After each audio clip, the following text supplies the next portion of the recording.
हाय मैत्रिणींनो, आज आपण पाहणार आहोत कलिंगडाच्या सालापासून आपण टुटी फ्रुटी।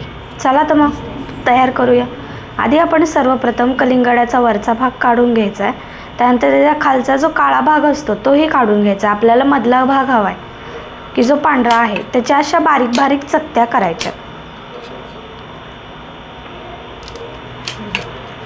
अशा प्रकारे बॉक्स टाइप अशा चकत्या करायच्यात आपल्याला। आता सगळ्या ह्याच्या आपण करून घेऊया। हे बघा, आता सगळ्याच्या मी बॉक्स असे चकत्या केलेल्या आहेत। आता आपण गरम पाण्याला उकळी आल्यानंतर त्याच्यामध्ये आपण हे उकळायला ठेवूया।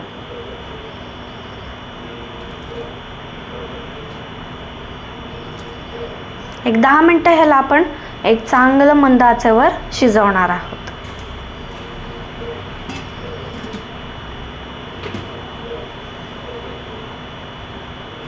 हे बघा, आपलं 10 मिनिटं मंद आचेवर शिजलंय। त्यानंतर ते असं दिसणार आहे।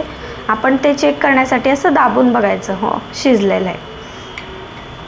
त्यानंतर एका कढईमध्ये साखर आणि थोडंसं पाणी टाकून त्याला साखरेला ॲक्टिव्ह होण्यापर्यंत पाणी टाकायचं आणि त्याला चांगलं विरघळू द्यायचं। आता साखर विरघळल्यानंतर त्याच्यात आपण जे काप केले होते छोटे छोटे ते त्याच्यात सोडून द्यायचे, जे उकडलेले।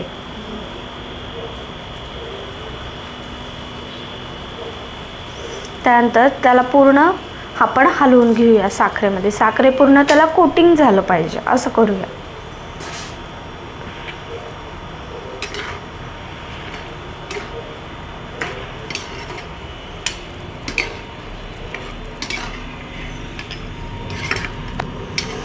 तर हे बघा, झाली आपली टुटी फ्रुटी। पण आता आपण ह्याला एक कलर देऊया।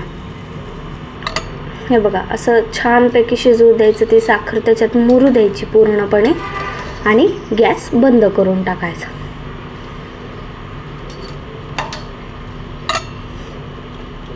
त्यानंतर एका अशा चाळणीच्या भांड्यात आपण ठेवून त्याला आपण आता कलर देऊन घेऊया। माझ्याकडे 3 कलर अवेलेबल होते, त्यामुळे मी 3 कलर दिलेत टुटी फ्रुटीला।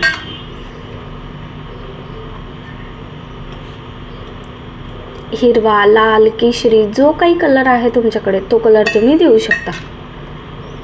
हे बघा, अशा प्रकारे आपली टुटी फ्रुटी तयार झाली आहे।